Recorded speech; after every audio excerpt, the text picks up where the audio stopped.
What's up, everybody? It's Luke James, not the singer. If you're looking to get your music reviewed, you can hit up this email that's right here. But today I'm going to hit you up with my thoughts and opinions on this project from Reese called American Actor. Now, Reese is a rapper who's coming out of Greenville, South Carolina, and if you want to find out more about him and check out his music, all you got to do is take a look down below where I got all the links and information for you.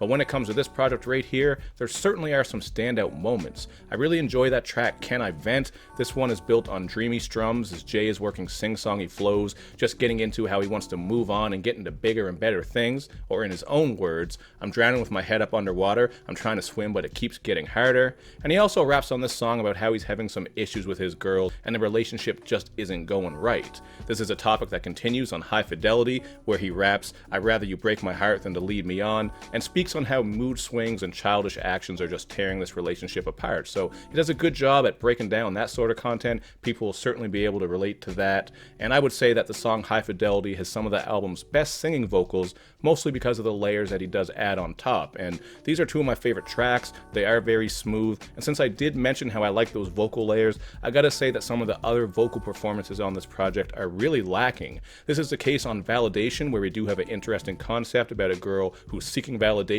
through material needs and her looks, but the lack of vocal layers and harmonies really hurt this track. This pops up once again on Smoke Break, where the vocals are kind of boring, dull, and bland. This is the way that I would describe some of the singing throughout, but it's still one of my favorite tracks because of the hazy backdrop and introspection. He also had some of his greatest flows on this song, Smoke Break. Just an excellent track overall. So other than the bland singing on that one, it would still be my favorite. I just think if he took a bit more care with his vocals, it would make him stick out. You don't gotta sing like Whitney Houston, like be hitting all these high notes, but when you do add those layers and harmonies, it makes things catchier, and it just makes them sound better overall, because it doesn't sound as full when you just have like one track on the vocals. So that's just my opinion on that. And I would say the worst vocals come on More to See. This one does have themes of black struggle being explored. It's not in too great a depth or detail, but there is that little bit there. But the vocals are just croaky and off key. This might have been what he was going for, because it is a minimalistic track. It's kind of stripped back. Maybe the emotions are supposed to come through in that singing style. Either way, it's kind of croaky and off key, so I didn't really care for it. There's also some drowsy sort of flows on this song that made this just a slog to make it through,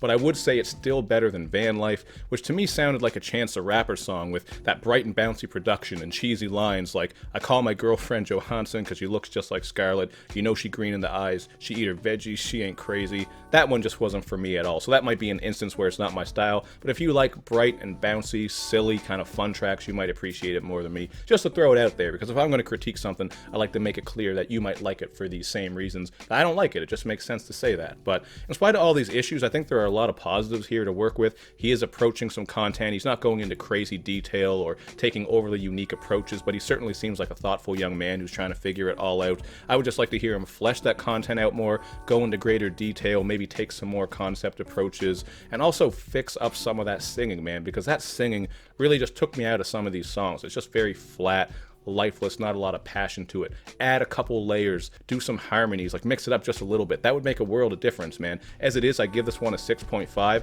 but even with that singing improved, this could have gained like another point at least. I think that really would have helped tie it together. But overall, there's still a very smooth and cohesive feel here. I thought the spoken word pieces Purple 1 and 2 certainly fit the vibe, and that song Indigo Fires was kind of cool too, because it has a bit of experimental sound to it with that guitar, the big bass. He's speaking on some of America's problems and bringing distorted vocals on the hook. That was a cool look right there. So there are some things that I like, but those minor issues certainly held it back for me. So it is what it is, but I definitely recommend you check it out for yourself. It's an above average project. It's pretty good. And then let me know in the comment section down below what you think. You also want to be sure to do all that good YouTube and social media stuff where you show me love and you show me lots of it.